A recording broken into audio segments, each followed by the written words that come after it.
morning, good afternoon, good evening, wherever you are. I want to welcome you to our Tuesday Empowerment Call. I'm coming to you live from the beautiful Red Rock, Sedona, Arizona. And so today we actually have a very special call because we have a true legend from our space that I'm going to be talking to, and we're going to be interviewing her and talking to her. And so such a privilege and honor for her to be a part of our platform. And so I want to welcome everybody to joining us on this and tuning in for this Tuesday here in I'm here in sunny Arizona. And so before I bring on my guest, I like to, tee up a little bit, just, share a little bit about her background and who we have on the call here this afternoon. And so this lady, she's actually has been in the industry for 42 years.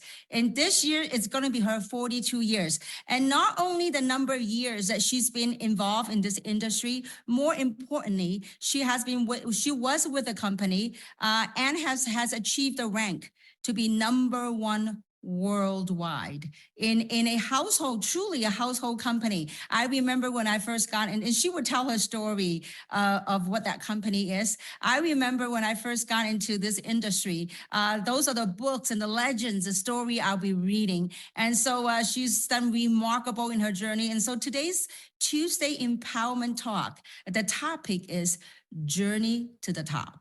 And so I couldn't be more honored and for all of us to have her on the call here with us to learn about her journey, to hear her story, her journey and her triumph and how she got to the top of a company that's worldwide. I mean, it's one thing of spent a lot of years in this industry. It's another of spending, she has spent 27 years of her life with that company and have achieved, it's a multi-billion-dollar company and has achieved number one worldwide in that company. So without further ado, she's joining us all the way from Aspen, Colorado. Let's welcome our special guest, Christine Petersen. Hi, Christine. Hi, it's such an honor to be here. Oh, honor is ours. I mean, what an incredible journey. And you and I had a little chance to talk a little bit before the call, and I'm humbled and honored for someone like yourself that have had so much success in your career and choose to be a part of three. And so maybe, we could start off before we start, Christine, maybe you could share with the audience a little bit about your background, because I was totally impressed when you and I had talked before the call. Share with the audience about your background and how you got into this industry. Oh, thank you. Well, I never imagined that I would be in this type of industry because I really didn't even understand it. But my background, I was a teacher. I taught school for 17 years. I grew up in California. I'm a fifth generation Californian. And I went to school. I did everything I was supposed to do. And then I started teaching. I taught school in Los Angeles for 2 years. Then I went and taught school in Japan for 3 years. And I worked for the Department of Defense, being a teacher on a base over there, and loved it and used to travel. What part of Japan were you in? I was just outside of Tokyo. It's called Yokota Air Base. It was during the Vietnam War, and the fighter pilots were coming in and out. And of course, I found this good-looking fighter pilot, had a motorcycle, and he was flying these jets and had a Corvette, and it was just like something you saw in the movies. That's right. But so I always say my daughter was made in Japan. But it was an exciting career. And then I came back to America, and my husband at that time, he became a pilot for the airlines, and I was a teacher. And as the years went on, I went on and on and on. One day I woke up, I said, I'm just tired of being poor. I just could never get ahead. When you're a teacher, it's a great profession. I mean, it is really, it's great, but you never really get paid for what you're worth. And so like most jobs, right? Yeah. So I just was contemplating, what am I going to do? And I was 39 years old, almost 40 years old. And I was going like, what can I do? Well, my mother said, go back and get your master's. And I said, doesn't make sense. You know, That's why what would I my mom spend that said to money on me. yeah, but my mother had said, no, you must be educated, you must get your degrees, and you must do this and that. And someone, I had a friend reach out to me, and she said, well, she said, I have this business opportunity I want you to hear about. And I knew that she was in that Mary Kay thing, but I wasn't too sure what that was all about. But I went just to help her out, maybe like some of you on this call today. I went to help her out, be a good friend, and I drove up, and there was this pink Cadillac sitting outside. And I said, "Oh, I would never drive a pink car, but it's good for them, but not for me."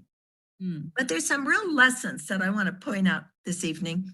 That evening, I went in and I saw there were 5 ladies there, and there was a lady, and she was driving the pink Cadillac. She was a Berkeley graduate. That intrigued me, that a Berkeley graduate would be doing this business. And so immediately they thought I'd be great at this. And they showed me what the women were making. And I was like, I looked at it and I thought, wow, I can't even believe what they're making. And I said, well, maybe I could drive that pink car after all. My pride was never greater than my pocketbooks. But you know what? That evening, I didn't say, oh, yes. I just said, no, I think I'll just stick to teaching. Now, I wasn't even thinking that at all. I just needed some space.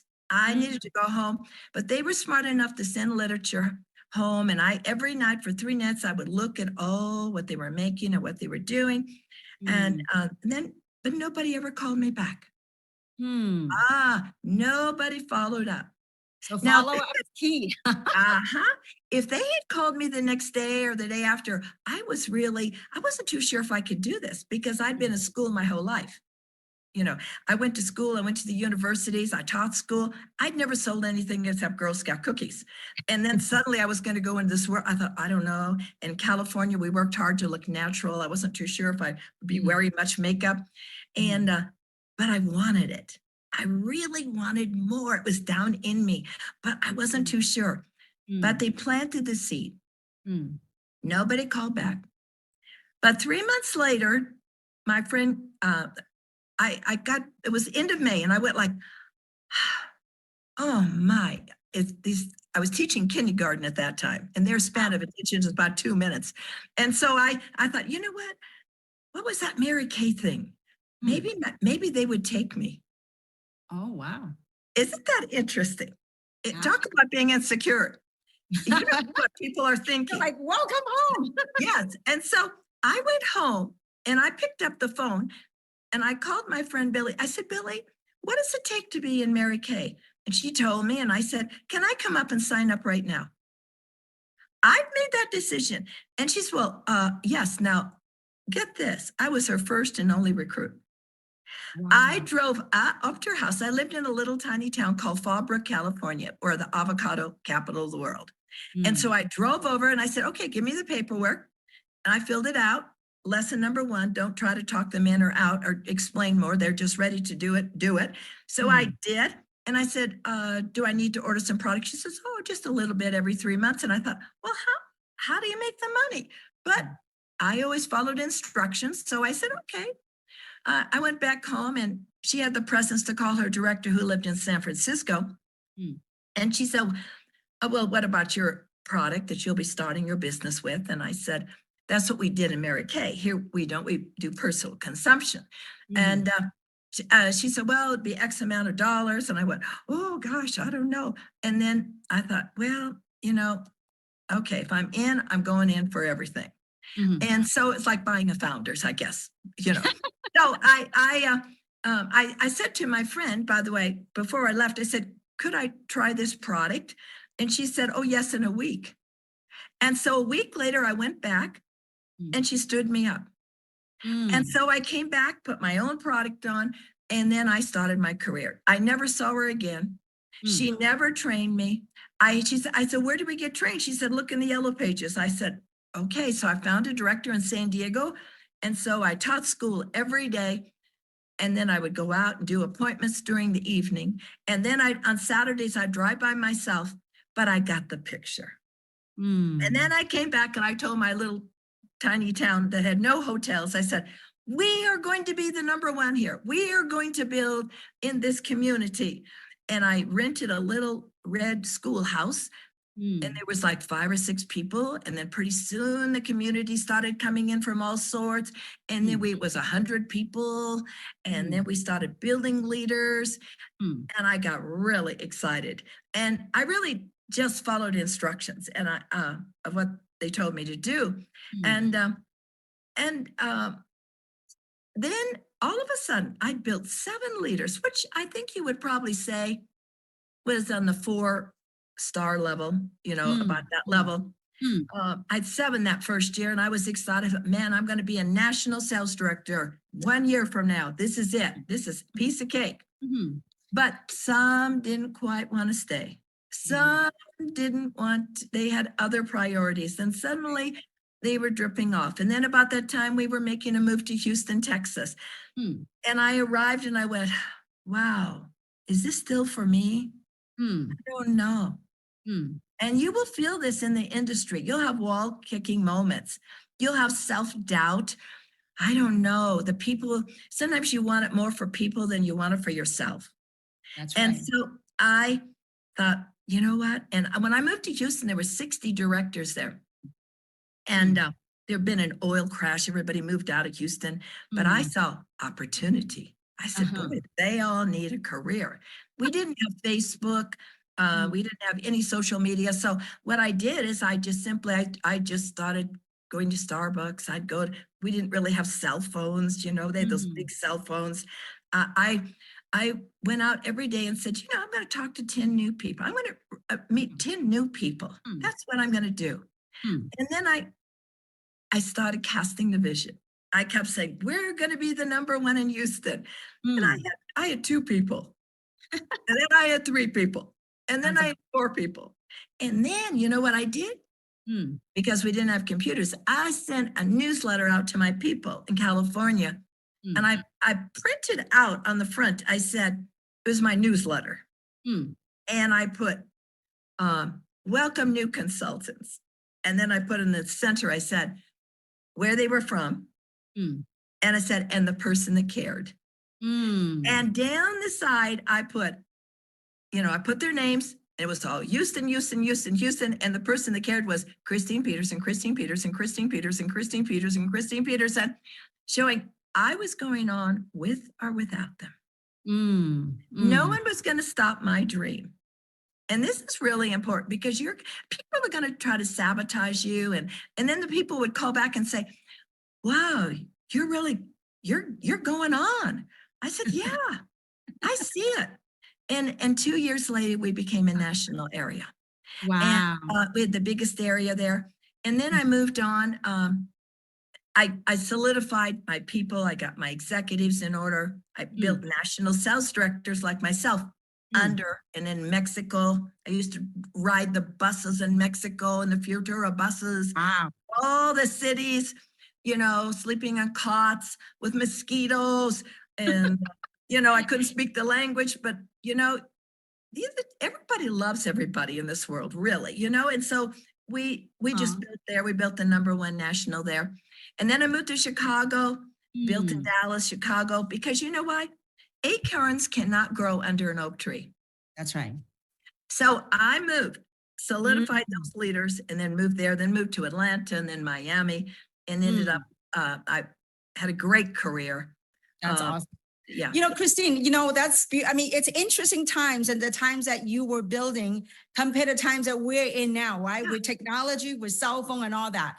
You and I had a little brief conversation before the call here today, and I love what you said, the 3 types of people that you're building. So maybe you could share with the audience about what the three types of people that are building. And I think that pretty much in my opinion, when I listened to that, you were sharing with that a little earlier, I go, wow, the audience really need to hear that, because that journey from how you started, part-time as a school teacher, and then, just starting in a new town and, unknown, but putting that flag on the map. So maybe you could share with the audience about the 3 types of people that are building. I think that's fascinating. Yeah. Well, I realized that I really needed to build leaders. But we do have three types of people in our industry. And there's no right or wrong, but it's just what you want and where you want to be. But we'll have people even in three that are product users. They'll build family, friends. They'll have a little group, and they're just wonderful, and they're the bedrock. And we want lots of those people, and they're happy there. That's all they want to be. They just want to be product users and share with their family and their friends. And then you're going to have a separate group of people who are now going to 3-star, 4-star, 5-star. They're building big organizations. They're building volume into the tree. I mean, they are really moving it. But the third type is people builders. They're the people that build the leaders. And to create great wealth, you need to have leaders. The greatest leader of all is the one that builds the most leaders. And I'm going to give you an example. When I was in Mary Kay, for years, I wasn't always the queen on the throne of being the one that sold the most product. My area wasn't always the one that had the biggest volume. But I was always in the top 10 as a director before I got to national. But I was building leaders. I knew long term that building leaders was the key. And I didn't care to sit on that throne. I didn't care one bit. The rank wasn't a big deal to me. I was focused on my people, helping them get to where they want to go. And at the end of the day, I passed them all up. I built more leaders. And I remember directors and even nationals later on would say, you never talked about being as a top director or being on the throne. I said, no, my goal was always to be national and to be an elite executive national. That means that I had 5 or more nationals underneath me. Actually, I ended up having about 16 nationals in my area, but I focused on those people, and the volume came. The volume comes with the leaders, because if you think about it, you get one great go-getter. One great go-getter can bring in 1,000 people or more. And then it's an attraction principle. We attract who we are. And so I'm right now in 3.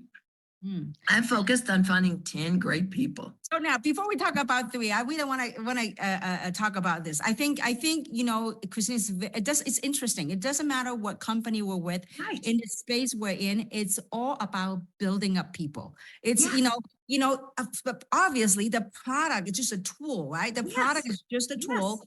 The company is a platform, but when we are in the business of building up people, because when you help, I think Zig Ziglar has said this, when you help enough people to get what they want, then we will get what we want. Exactly. And so it is exactly like what you said, is about building up people. And I love it. Maybe we can recap a little bit. There are people that are coming in here, they build products. They love products, they share products, right? And there's a second type of people, they are here to build what? Volumes. Yes. They build volume. They're focused on volume. They focus on volume, meaning they chase transaction, they chase volume.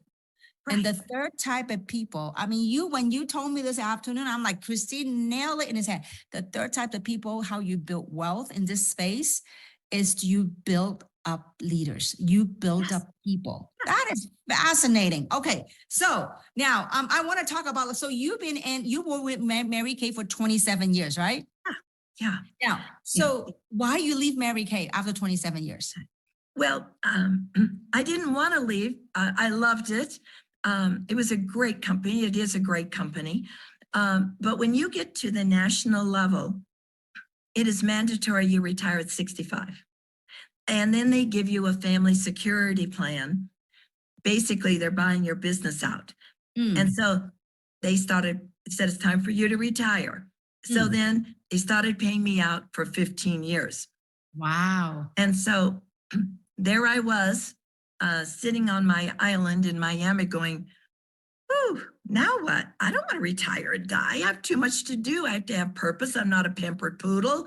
I mean, I have to have I have to help people.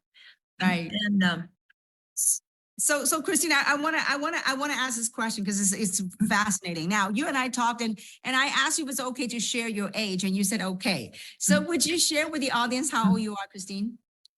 I'm 81 years old. My goodness, Christine.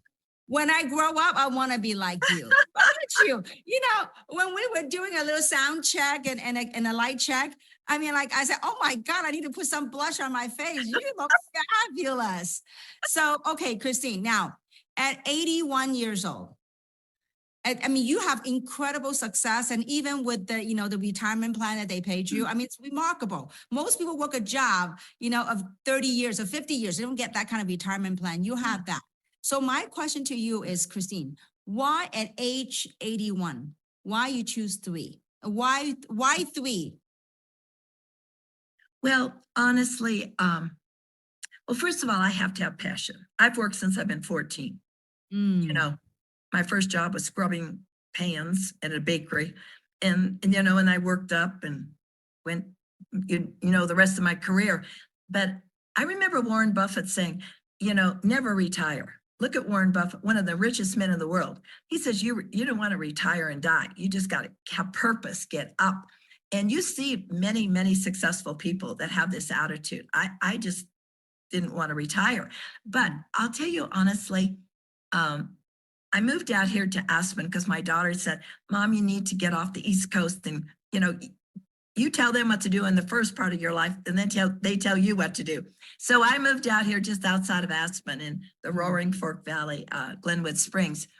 And I was sitting here looking out at Mount Sopras, and much like your background in Sonoma, the red hills, the pine trees.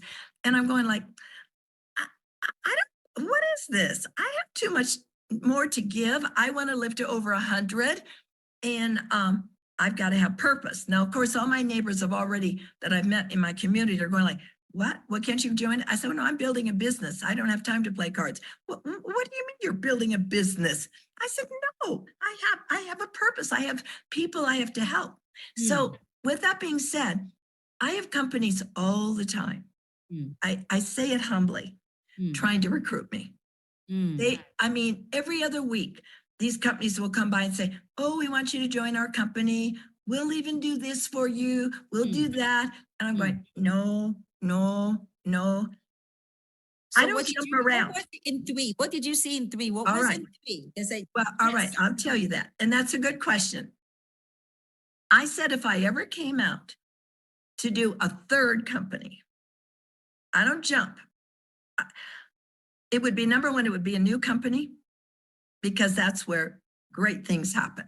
Great blessings, great things can happen. Yes, exactly. I never was able to be part of a new company. That's right, because you told me when you joined Mary Kay was already 19 years old. Yes, it was almost 20 years old. It was 19 years old. And you still rank up to the top. There's a story to that later on. Okay, continue. I'm sorry. And so I thought, but I said, you have to be careful with a new company. Sometimes people don't really they don't have the experience. They don't have the vision. And then when I would want a company that was well-funded. I don't want to be out of business in 2 years. That would be number one. And someone has a grand vision to build globally in the global e-commerce universe. Secondly, I said, what would the product be? I said, I want to be in the supplement industry. Because in 2020, the supplement industry was about $60 billion. But in 4 more years, it's going to be about $128 billion. And so you want to be in a company that has a supply and demand. I wouldn't want to be in the business of selling Gucci handbags every 5 years. I want something that I'm going to consume and people are going to reorder every month. And there is a need for that. But as you know, there are a lot, the dirty little secret is a lot of our supplements come from 2 to 3 big manufacturing companies. And people go there and do white label, private label. And I said, I don't want to be part of that. They're all the same. It has to be unique and different. That would be my dream. And third, I said compensation. Because I loved what I did in Mary Kay, but it was a different compensation. It was a different compensation. I admire you how you did it with that compensation until you see three, right? Yeah, I mean, really, it was amazing. And so as I sat there, and people were, and I'd say, no, no, no. Amy Dunlap reached out to me, and you know the story of the Black Crows. In fact, the Black Crows were around, must have been giving me good energy this evening. The Black Crows were flying around my house, and I couldn't figure out what in the world. They were on my deck, they were on my rooftop, and I was, what in the world are they doing? And Amy called me, and she said, she says, would you be open to hearing about it? And of course, she had known I had built in Asia too. And she is saying, I need some advice for Asia. And I'm going, okay, Amy. All right. I kind of knew she was trying to recruit me in something. I didn't know what she was doing. And then she said, there's this new company. I think you'd just be great. Would you be open? I said, okay, Amy, I'll listen. So can you believe this? I said, if you fly out and see me at my house, the nerve of me. And so she says, yes, I'll fly out. So she came out, and she was sitting at my dining room table, and George Ruiz came in. She brought George Ruiz in, and she was sitting at the table, and she said, I'll never forget this. She said, of course, I really thought I was going to do it after I heard, but I didn't want to reveal that I was keeping my cards close to my vest, you know.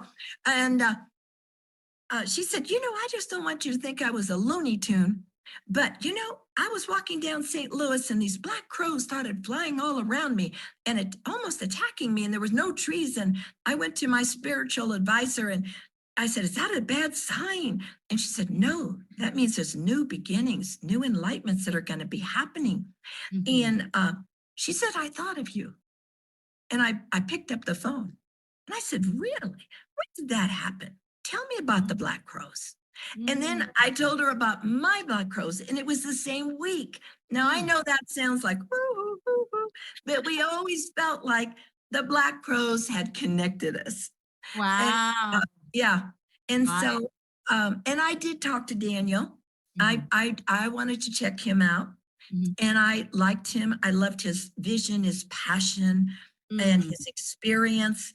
And I felt really solid with him. And I really think he's an amazing leader. And and he's driven. I like that. He's passionate, he's driven. And I do believe in his vision. And I thought, I want to be part of this. I want to be part of something great where I can build a whole set of new leaders.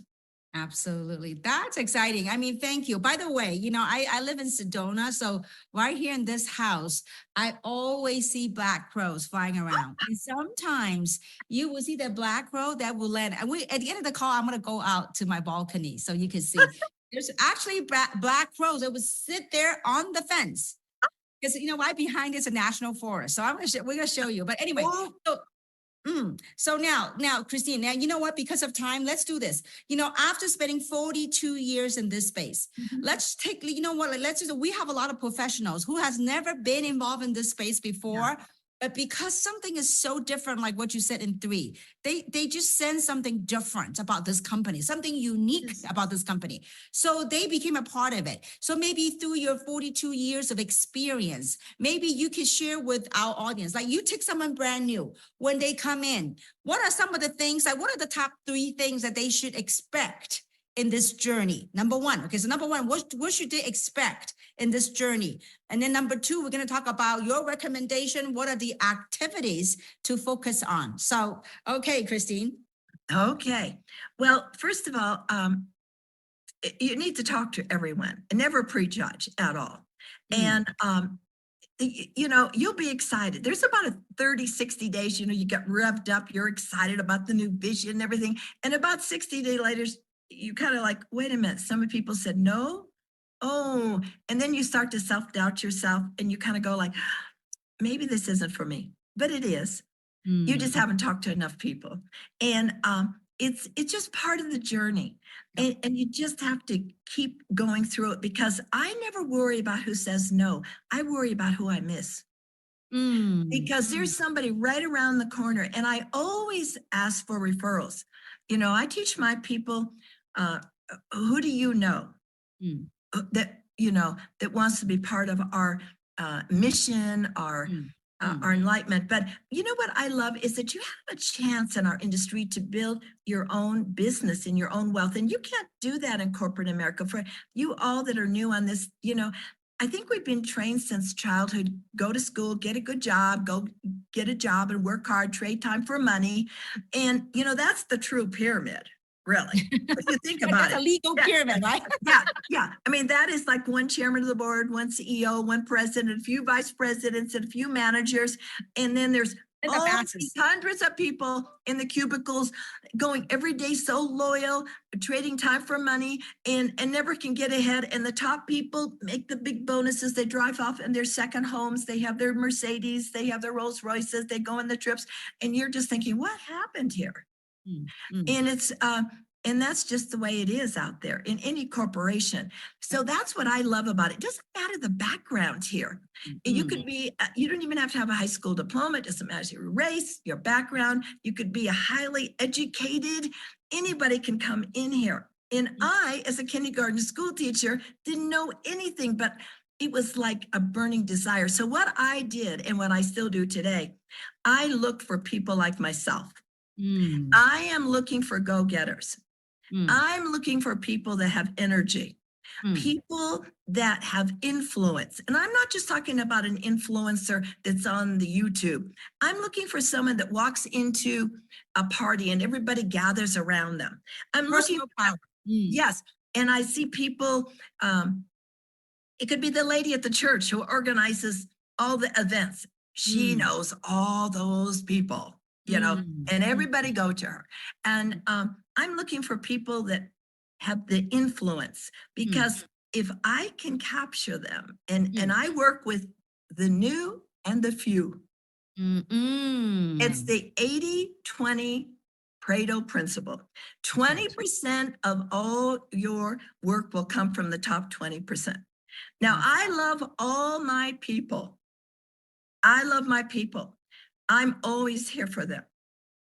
They're my number one. I get up in the morning at 6. I'm dressed at 7.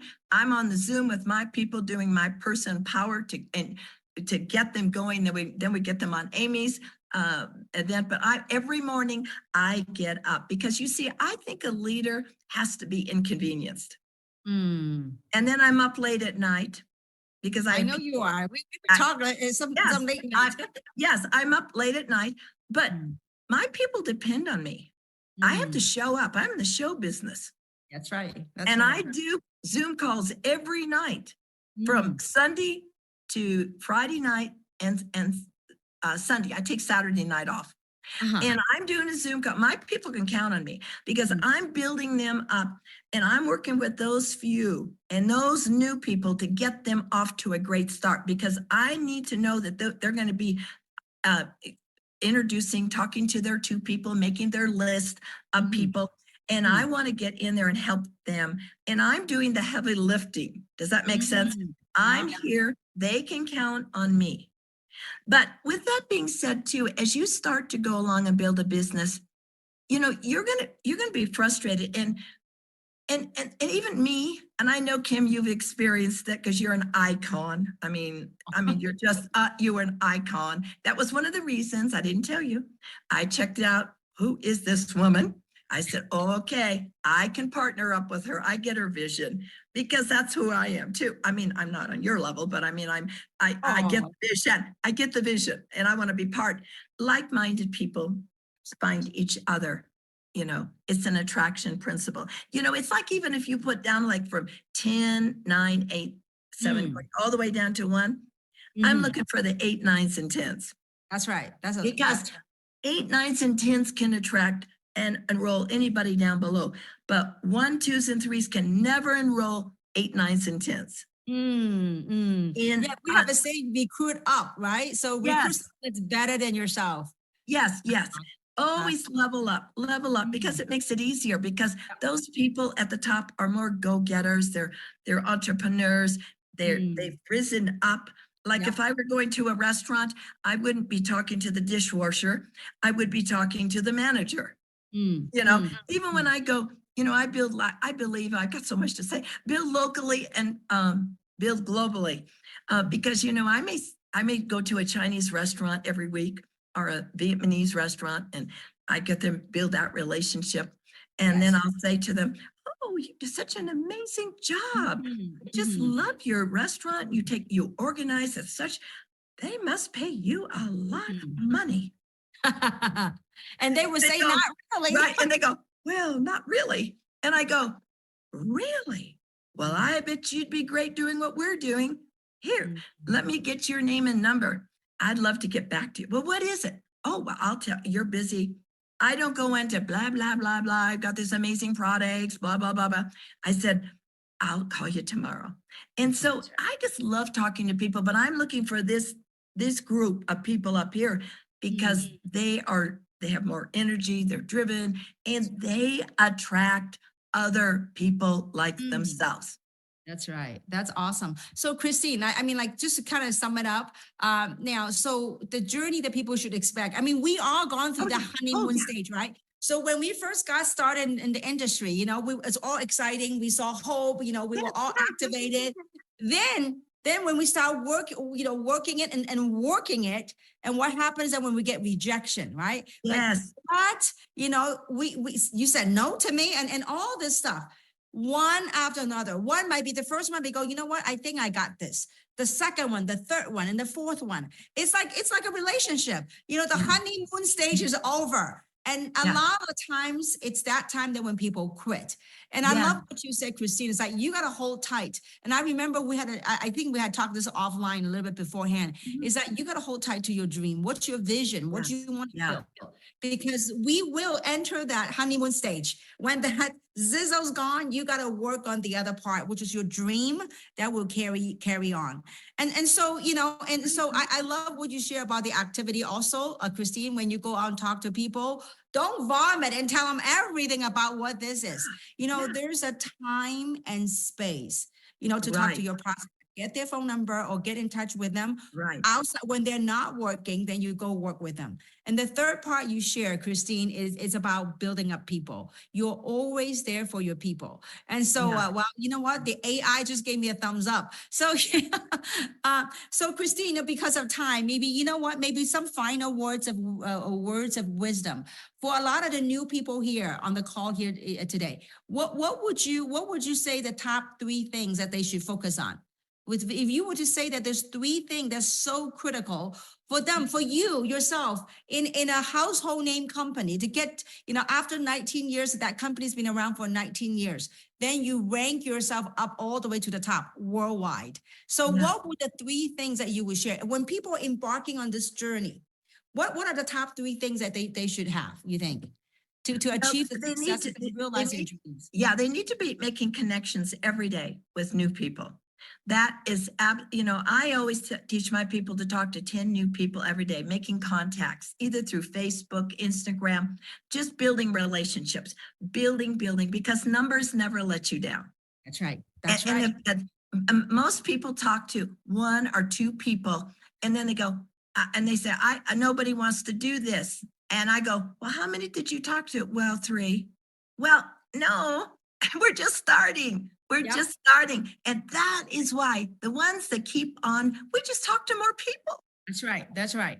So number 1 is activities. You got to have activities every day. Like, you know, when you go build your business, you don't, if you were a fisherman, we talked about this before. If you're a fisherman, you don't go, you know, spread your nets 3 days out of a week and then 4 days you hang your nets. You don't do that. Everyday activities. That's right. Okay, perfect. And what about second thing, Christine? Then when you bring them in, immediately get them started and get them into your perfect stars, your orientation, ground them and have them make lists for you of who they want to. Now we're going to do the duplication, say.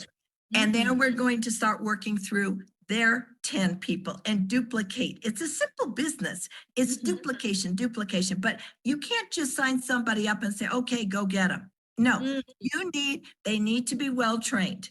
Absolutely. And they need to know you are there for them. So I immediately say, make your list of 100 people and let's go down and get the top 10 people that you think are go-getters, influencers, and then we'll go and start with, and let's set up those appointments where I can do the Zooms with you. I'm your business partner. Okay, part 3. and never give up. And this is where never give up. I mean, I could have said, remember, I said in the beginning, I came out roaring my first year, and I was like, man, I'm going to be a national in another year. And I've got 7 directors and leaders in motion, and some are like, whoa. And then some gave up. I could have quit.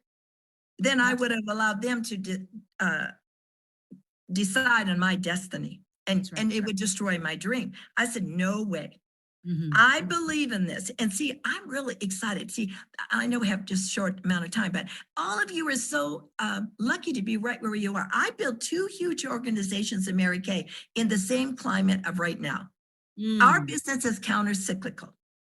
When people are out of work, people have high inflation, people are looking for careers. Don't you dare prejudge anyone. The person you least expect, it could be a woman that you think that her husband is the president of a company, but you don't know if he's just been laid off. Because with the AI coming, thousands of jobs are being laid off. You talk to everyone. And so I will say to them, if you're intimidated, they're kind of on your chicken list. You know, I will always just say, you know, I know you probably wouldn't be interested in this, but I'm building a new business in the health and wellness arena. I said, do you know of anyone that might be interested in joining our global e-commerce movement to build our $1 billion platform? I'm looking for leaders. Would you know of anybody that would be interested? That's fabulous. So Christine, to sum it up, it's 3 things. One is activity and daily activities, right? Yes. So, you know, we got to set some goals every day, like for you, for myself. Like when I started it, I talked to at least 20 people a day until I find someone running, right? So minimum 10 people a day. But the key thing is, Christine, we have the saying, right? Don't make your minimum your maximum.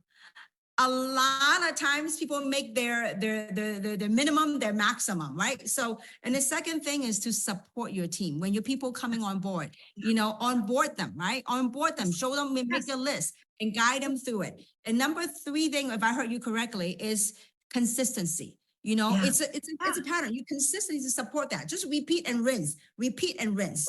And so that's fabulous. And you know what? Because of time, Christine, I do want to take a moment to show you where the black crows always fly.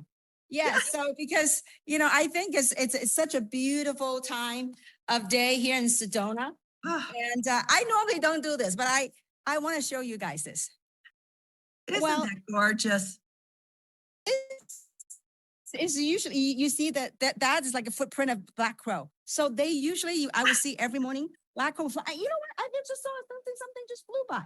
But anyway, right here, you will see the black crow flying by. But you know, that is awesome. Is that, you know, people coming in here in this platform, I often tell the story, Christine, you know, look, I came to this country. My mom and dad took us 4 girls coming to the country. You know, we were living in a 1-bedroom apartment with 6 people and having a blessing in this space, in this industry, in this country, to have acquired the blessing that we have. And, you know, Christine, and I think more power to you, Christine, for women, okay? For women out there, it's about empowerment.